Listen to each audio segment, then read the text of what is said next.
Hello అండి, మొన్న మే నెలలో మా ఇంటి ముందు వరండాలో మంచి సమ్మర్లో ఒక ప్యారెట్ పడిపోయింది వరండాలో.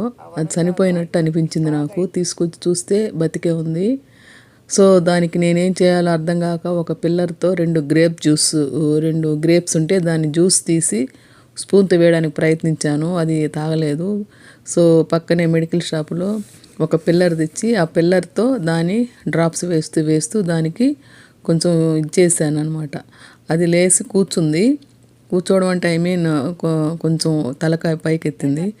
ఆ తర్వాత అది ఎగరడానికి ప్రయత్నం చేసింది, కానీ పడిపోతూ ఉంది. దాని రెండు కాళ్ళు వెనక్కి ప్యారలైజ్ అయిపోయి ఉన్నాయి. సో దానికి మెడిసిన్ ఇవ్వాలనే ఉద్దేశంతో డాక్టర్కి ఫోన్ చేసి చెప్తే అతను రెండు కాళ్ళు ప్యారలైజ్ అయిపోయి ఉన్నాయి అంటే, నేను ఫోటో పెట్టాను, రెండు కాళ్ళు ప్యారలైజ్ అయిపోయాయి, సో మెడిసిన్ వాడండి అని చెప్పాడు. అది తెచ్చి మెడిసిన్ ఇచ్చాను అనమాట. పిల్లర్తో ఆ మెడిసిన్ వేశాను. సో దానికి ఫీడ్ ఏం చేయాలో అర్థం కాక బర్డ్స్ సెల్ చేసే షాప్కి వెళ్ళి ఒక పౌడర్ ఇచ్చారు. ఆ పౌడర్ని లిక్విడ్లో వామ్ వాటర్లో కలిపి మెల్లిగా ఫీడ్ చేయమన్నాడు. అలాగే చేశాను. అది బాగా రెస్పాండ్ అయింది, బాగా తింటూ ఉండింది.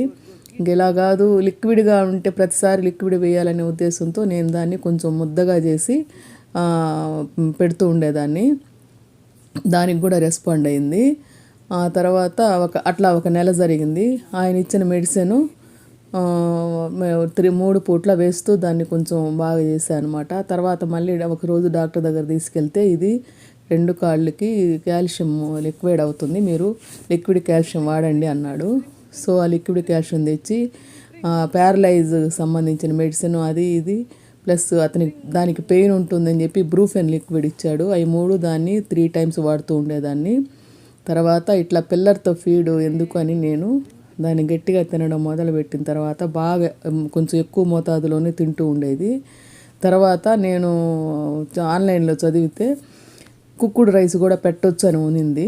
సో నైట్ మాత్రమే పెట్టమని ఉంది. నైట్ నేను కుక్కుడు రైస్ని బనానాతో యాడ్ చేసి బాగా పెట్టేదాన్ని. అది బాగా ఎక్కువ తినేదనమాట. అది ఓన్గా తినగలిగే కెపాసిటీ లేదు దానికి, మనం పెడితేనే తినేది. ఓన్గా తినబోతే అది ముందుకు పడిపోతూ ఉండేదనమాట, దానికి స్ట్రెంగ్త్ లేదు. సో ఈ విధంగా ప్రతిరోజు నైట్ నేను ఫీడ్ చేసేదాన్ని, మెడిసిన్స్ ఇచ్చేదాన్ని. డాక్టర్ ఏం చెప్పాడంటే దాన్ని కొంచెం కాళ్ళని ఇట్లా సాగతీస్తూ ఉండండి మెల్లిగా అన్నాడు.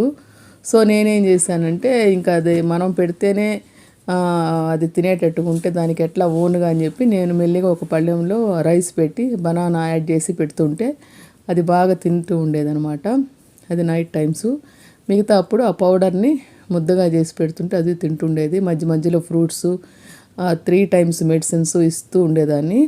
అది కొంచెం బాగా పాకడం మొదలుపెట్టింది, కానీ కాళ్ళు మాత్రం వెనక్కి పడిపోయి ఉన్నాయి. చూసారు కదా ఈ ఫోటోలో, అలా కాళ్ళు వెనక్కి పడిపోయి పాకుతూ ఉండేది. ముక్కుతో గట్టిగా సపోర్ట్ చేసి పాకడం మొదలుపెట్టింది. అలా ఉన్నప్పుడు అది ఎక్కడ మూలకెళ్ళి పడిపోయేది.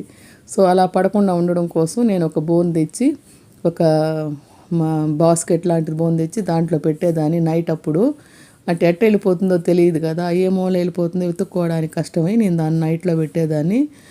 దానికి మెడిసిన్ 3 times వాడుతూ దాన్ని జాగ్రత్తగా చూస్తూ ఉన్నాను. మెల్లిగా అది కొంచెం రికవర్ అవుతూ ఉన్నింది. దానికి మెడిసిన్ ఇచ్చేటప్పుడు కానీ ఫీడ్ చేసేటప్పుడు కానీ అది నా రింగ్ పట్టుకునేది, బ్యాంగిల్ పట్టుకునేది. మెల్లిగా కూర్చునేదానికి అలవాటైంది, 2 కాళ్ళు ముందర పెట్టి. చూసారు కదా ఫోటోలో. దానికి ఒక మంచి పేరు పెట్టాను, చిల్లు అని. ఆ చిల్లు అంటే ఇట్లా చూస్తుంది అనమాట అది. తర్వాత నా రింగ్ పట్టుకుంటుంది, రింగ్ పట్టుకొని అటు ఇటు తిరుగుతూ ఉంటుంది. అదేవిధంగా బ్యాంగిల్ పట్టుకుంటుంది. ఫీడ్ చేయకపోతే గాజు పట్టుకుంటుంది. ఇలా చిన్నగా ఎగురుతూ పాకుతూ ఇండ్లంతా తిరుగుతూ ఉండేది. ఒక్కొక్కసారి టేబుల్ పైకి కూడా వచ్చేసేది. అది సోఫా మీదకి, దివాణం మీదకి అలా వచ్చేస్తూ ఉండేది. చిన్న పక్షి కాబట్టి ఎక్కడ పోయిందా అని చెప్పి నేను ఎత్తుక్కుంటుండేదాన్ని. సో ఈ విధంగా ఉన్నింది. చాలా హ్యాపీగా ఉన్నింది. అది కొంచెం రికవర్ అవుతూ ఉంటే చాలా బాగా హాయిగా ఉన్నింది. పేరు పెట్టి చిల్లు అని పిలిస్తే అది అటు చూసేదనమాట. ఫీడ్ పలానా దగ్గర ఒక ప్లేస్లో పెట్టామనుకోండి, అది డైరెక్ట్గా పాకుతూ వెళ్ళి అక్కడ ఫీడ్ తినేది.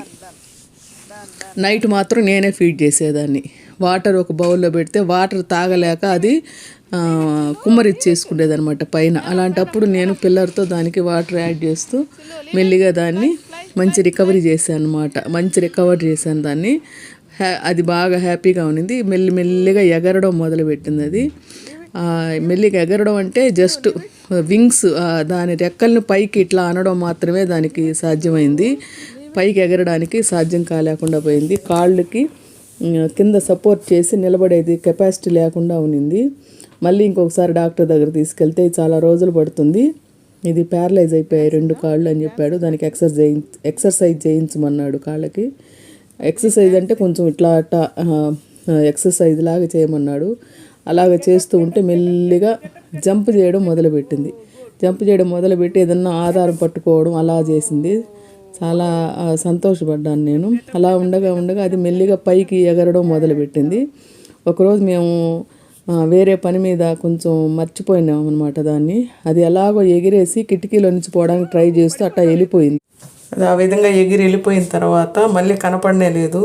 నాకు చాలా దిగులేసింది. అది ఎక్కడున్నా బాగుండాలని నేను అనుకుంటున్నాను. ఎందుకంటే అది మనతో సహజీవనం చేయలేదు కదా. బర్డ్స్ అంటే బర్డ్స్తో కలిసి ఉంటేనే దానికి ఆనందం.